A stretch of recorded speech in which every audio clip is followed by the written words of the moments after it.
told him the truth. I said, if you go on to outrank me one day, that's not something to be afraid of. That would be a compliment of my leadership skills.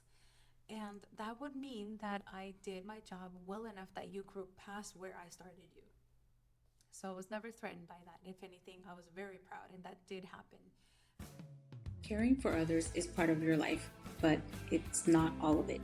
This is your space for growth, confidence, and connection to the whole you. Welcome to the DaliTalks podcast. Hey, welcome back to the DaliTalks podcast. I am Dali, and today I want to tell you about a book that changed how I think about leadership and a moment in my own career where I had to decide what kind of leader I was actually going to be. This isn't a parenting episode. This isn't a school episode. This one's for anyone who's ever led a team or anyone who's hoping to one day at least. So let's get into it. So years ago, I picked up a book called See You at the Top by Zig Ziglar.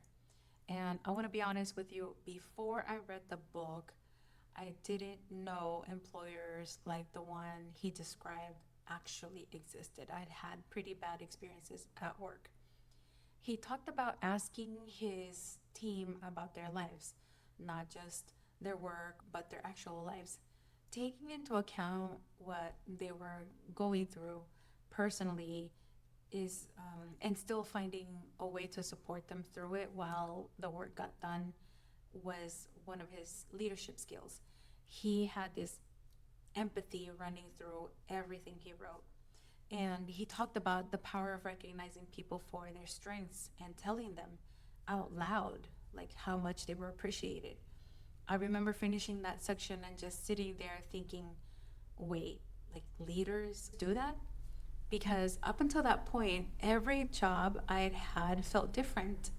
And I'd been working since I was 14 years old, so I had a lot of jobs to compare to it. Around that same time in my life, I had become a sergeant in the United States Army. And I'll tell you straight up, I hated how some of my own leaders treated us. One of the things we dreaded every single month was something called counseling. It was basically a formal check-in between the leader and the people that they supervise. And in my experience, it almost always was negative. It's like they would just focus on the negative, and it was a list of what you did wrong.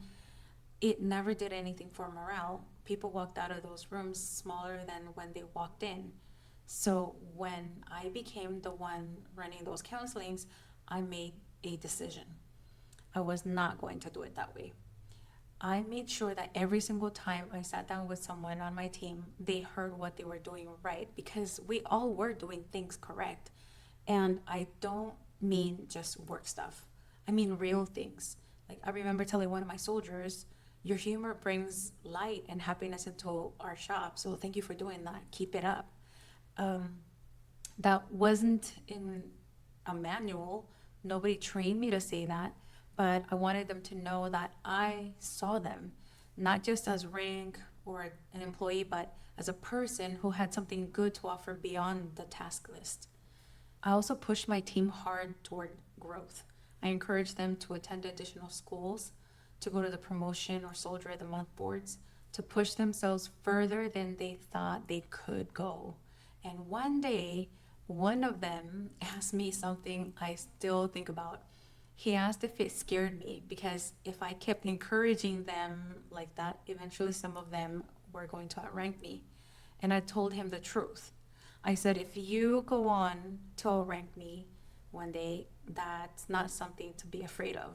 That would be a compliment of my leadership skills. And that would mean that I did my job well enough that you grew past where I started you. So I was never threatened by that. If anything, I was very proud, and that did happen. Here's something I've noticed both as an employee and as a business owner. I remember being so proud because several of my soldiers were afraid to go to the promotion board or the soldier of the month board, and they didn't believe in themselves, but I did. And I remember sitting with them, going over our study guide, testing them, practicing, and they would come out with a huge smile on their face because they had either passed the board and were going to get promoted, or they had won the Soldier of the Month board. And those things really, really make a big difference. So I remember people noticing, and they would ask, "What, Sarah Rivera, what's going on? What are you doing to these soldiers?" And I remember telling them, "I'm just helping them out, the same way that I was helped out by some people." So here's something I've noticed, both as an employee and now as a business owner.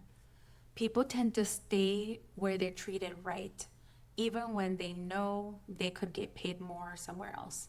I experienced that firsthand. I spent 9 years at a job where I knew, and my colleagues knew, that we could have made a lot more money elsewhere.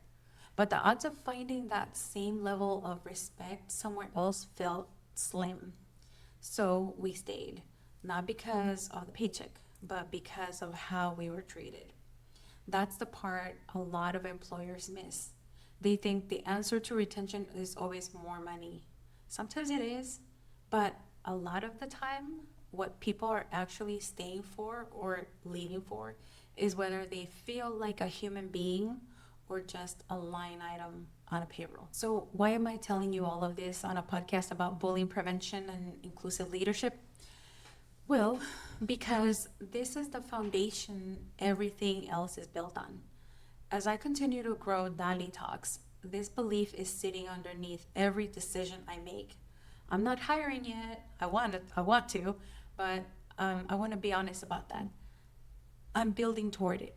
And when that day comes, I want this same energy in every single role I create. I want people who join me to feel appreciated. I want them to feel trusted. I want them to feel like they're working with someone who sees them as a whole person, not just as a contractor filling a function. That's the standard Zig Ziglar planted in me decades ago. That's the standard I had to choose to live out as a young sergeant. And that's a standard I'm carrying forward now as a business owner. So here's what I want to leave you with today. If you're leading people right now in any capacity, ask yourself, when was the last time you told someone what they were doing right just because, with no agenda attached? And if you're someone who's ever had a leader who got this right, I'd love for you to share that story. Tag me on Instagram or LinkedIn at DaliTalks and tell me about it. I read every single one. So that's it for today's episode. Thank you for spending this time with me, and I will catch you next time. Hey, did you like that episode? I have an ask. Would you mind leaving me a review? It would really help me improve this podcast so that you can come back and keep listening. Also, don't forget to check me out at DaliTalks.com and follow me on social media at DaliTalks. Until next time.